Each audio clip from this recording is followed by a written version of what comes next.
Hello dear students. तो एक नए टॉपिक के साथ आज पढ़ेंगे slope and normal. Slope and normal बहुत ही आसान सा कंसेप्ट है। तो सॉरी, ये क्या लिखा, टेंजेंट एंड नॉर्मल लिखना था। टेंजेंट एंड नॉर्मल तो बहुत ही आसान सा कंसेप्ट है, कोई खास मुश्किल नहीं। आपको पता है जब भी कोई कर्व होगा तो अगर एक लाइन जो है उस कर्व को एक ही पॉइंट पर टच करता है तो उस लाइन को हम टेंजेंट बोलते हैं। क्या बोलते हैं? टेंजेंट।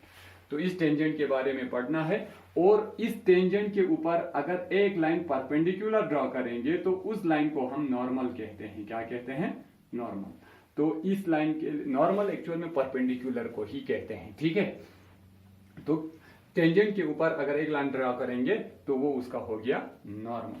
तो जिस पॉइंट पर टच किया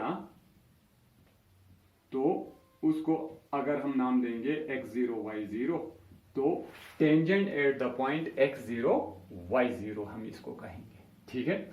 तो टेंजेंट की जब हम बात करते हैं तो उसके साथ एक क्वांटिटी जुड़ा हुआ होता है जिसको हम स्लोप कहते हैं। क्या कहते हैं? स्लोप। तो इस टेंजेंट का स्लोप जो है अगर हमें मालूम करना है, slope of tangent, slope of tangent, तो वो बराबर होता है dy बाई dx से उसको डिनोट करते हैं। और किस पॉइंट के ऊपर?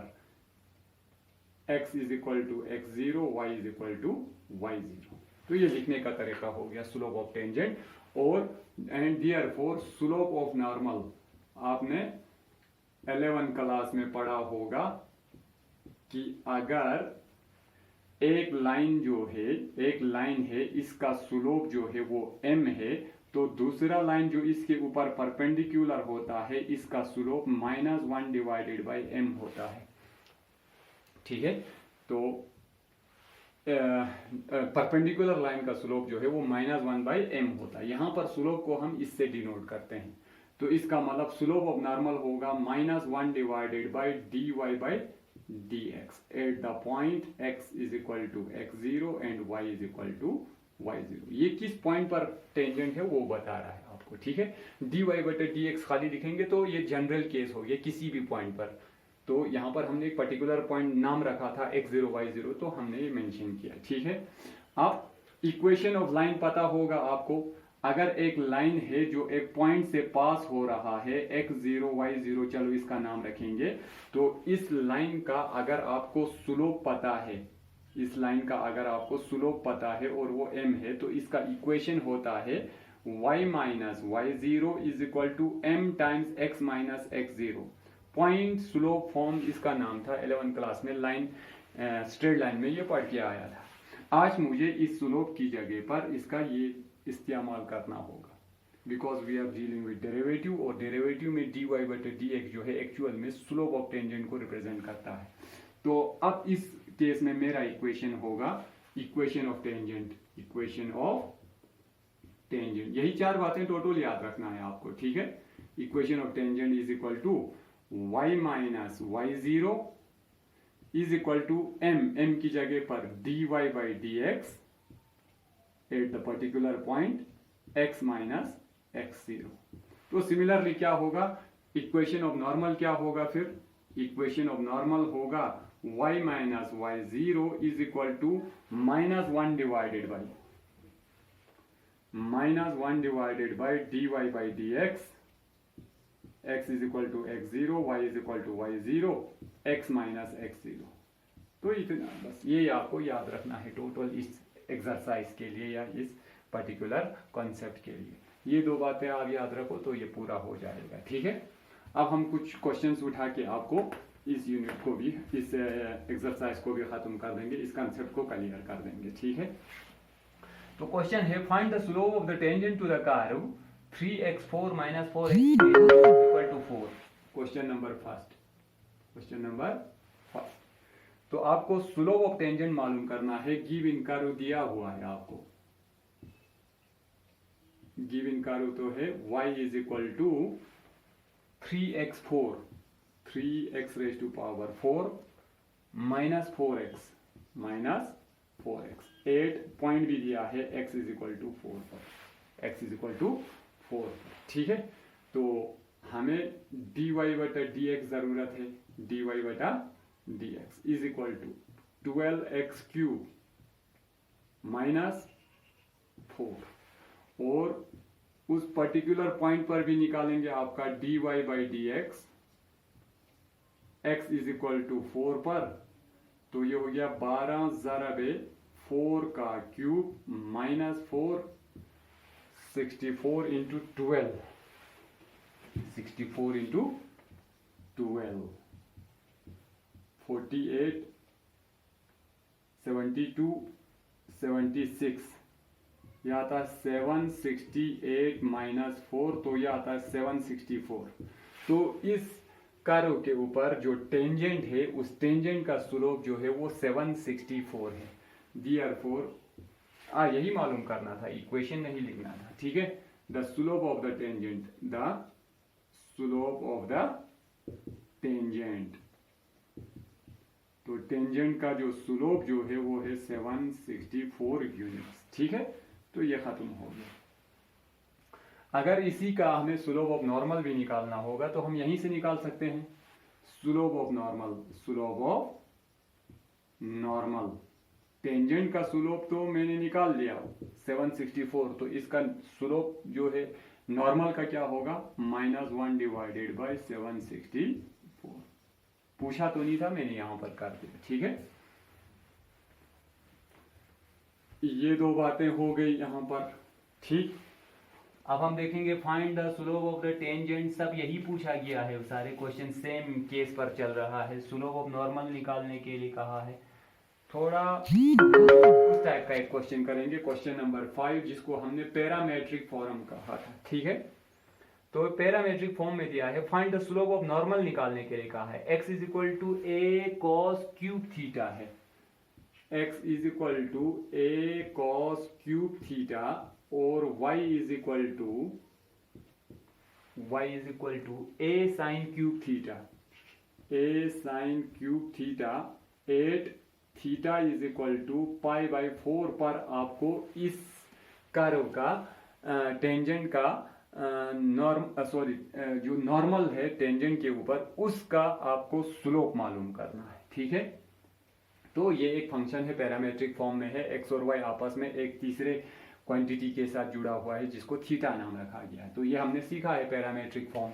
इसमें हम पहले इसको करते हैं dx अपॉन d थीटा करते हैं, तो वो हो गया 3a cos square theta into minus sine theta, 3a cos square theta, cos theta का minus sine theta, and dy by d theta, dy by d theta is equal to 3a sine, sorry हाँ ठीक लिखा था हमने, sine square theta into cos theta, ये हो गया। तो ये खत्म। अब therefore dy बाई dx क्या आता था फिर, वो बराबर आता था dy by d theta divided by dy by d, sorry dy by d theta dx by d theta, dx by d theta. ठीक है, तो आप इसको लिखते हैं dy by d theta into d theta upon dx which is equal to dy by d theta, ये हो गया 3a sine square theta cos theta multiply by d theta by dx, dx by d theta का reciprocal 1 divided by 3a cos square theta sine theta, मगर minus कुछ cancel हो रहे हैं, cos एक और cos एक हो रहा है, 3a और 3a हो रहा है, साइन एक और साइन एक हो रहा है। आपको बच गया यहाँ पर एक साइन थीटा और डिवाइडेड बाई यहाँ पर बच गया एक cos थीटा, मगर साथ में एक माइनस साइन भी है, तो ये हो गया -10 थीटा, -10 थीटा।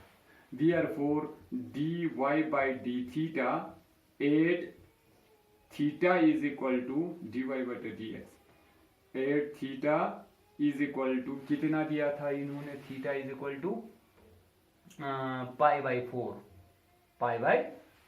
दिया था। ठीक है, तो पाई बाई 4 पर यहीं पर से निकालेंगे, नहीं स्लोप ऑफ टेंजेंट यहां पर आ गया, स्लोप ऑफ टेंजेंट वो तो आपने निकाल लिया, पर्टिकुलर पॉइंट बाद में सब्स्टिट्यूट करेंगे, is equal to minus ten theta. Therefore slope of normal कोई सा भी नॉर्मल हो उसका स्लोप आएगा इसके ऊपर 1 divided by ten theta, 1 divided by ten theta. Slope of normal आपको मालूम करना था, slope of normal 8 theta is equal to, अब वो लिख दिया ना pi by 4, pi by is equal to 1 divided by 10 pi by 4, which is equal to 1 divided by 10 pi by 4 1 होता है, 1045 डिग्री, तो 1 बाई 1 इज इक्वल टू 1। तो slope of normal आपने मालूम कर लिया 1। नेक्स्ट यही क्वेश्चन फिर रिपीटेड है, क्वेश्चन नंबर 7, क्वेश्चन नंबर 7 कुछ अच्छे सवाल ही करेंगे हम, बाकी सारे क्वेश्चन जो है एक दूसरे का कॉपी जैसा है, तो बार बार वही दोहराने से मजा नहीं आता है। Question number 7, find the points at which the tangent to the curve दिया हुआ है y is equal to, given curve दिया है y is equal to x cube minus 3x square minus 9x minus 3x square minus 9x plus 7, हाँ plus 7। तो इस curve के ऊपर अगर आप एक टेंजेंट ड्रॉ करेंगे तो कहते हैं किस पॉइंट पर ड्रॉ करेंगे वो टेंजेंट, ताकि वो जो है एक्स एक्सिस के साथ पैरेलल हो जाए। इस तरह एक कर्व है आपका, ठीक है। तो इस कर्व के ऊपर कहते हैं टेंजेंट कहां ड्रॉ करेंगे कि वो टेंजेंट जो है एक्स एक्सिस के पैरेलल हो जाए। तो ये पॉइंट आपको मालूम करना है, वो पॉइंट मालूम करना है जहां पर टेंजेंट ड्रा करने से एक्स एक्सिस के पैरेलल। वो पॉइंट यहां कहीं भी हो सकता है, तो एक ही पॉइंट नहीं बल्कि इसमें बहुत सारे पॉइंट्स भी हो सकते हैं। अगर ये कर्व इस तरह होता, आप खुद सोचिए, अगर ये कर्व इस तरह तो आप देखिए ना, यहाँ पर टेंजेंट, यहाँ पर टेंजेंट, यहाँ पर टेंजेंट, यहाँ टेंजेंट, यहाँ टेंजेंट, यहाँ टेंजेंट, यहाँ टेंजेंट, तो there should be infinite number, there will be infinite numbers of tangent which are parallel to x axis. तो इसीलिए क्वेश्चन वाले ने वहाँ पर खाली पॉइंट के बजाय पॉइंट्स लिखा है। तो एक भी हो सकता है या एक से ज्यादा भी हो सकता है या हो ही नहीं सकता, ये भी तो पॉसिबल है। अब इन्होंने फाइंड करने के लिए कहा है तो मिनिमम एक ना एक तो मिलेगा, ठीक है, एक से ज्यादा भी हो सकता है। तो जरा हम इसका dy बाई डी एक्स निकालेंगे, टेंजेंट का स्लोप निकालेंगे, ठीक। तो वो बराबर आ गया 3x square minus 6x minus 9 आ गया, ठीक है। ये आ गया स्लोप ऑफ टेंजेंट। हमें क्या जरूरत है, पॉइंट जरूरत है इस कर्व के ऊपर, ठीक है। तो अगर वो टेंजेंट जो है एक्स एक्सिस के पैरेलल होना है उसको, तो उसका स्लोप 0 होना पड़ेगा फिर, since the tangent is parallel to x axis, पूरा लिखेंगे हम, parallel to x axis, it is slope is 0, it is slope is 0, क्योंकि जब कोई लाइन एक्स एक्सिस के पैरेलल होता है उसका स्लोप 0 होता है, ठीक है। तो दैट मीन्स आपका जो स्लोप ऑफ टेंजेंट आपने निकाला है 6x माइनस 9, ये तो 0 होना चाहिए, which implies x square minus 2x minus 3 is equal to 0। ज्यादा नहीं, मैंने 3 को वहां से बाहर निकाला, ठीक है। स्प्लिटिंग द मिडिल टर्म करेंगे तो एक्स स्क्वायर माइनस 3x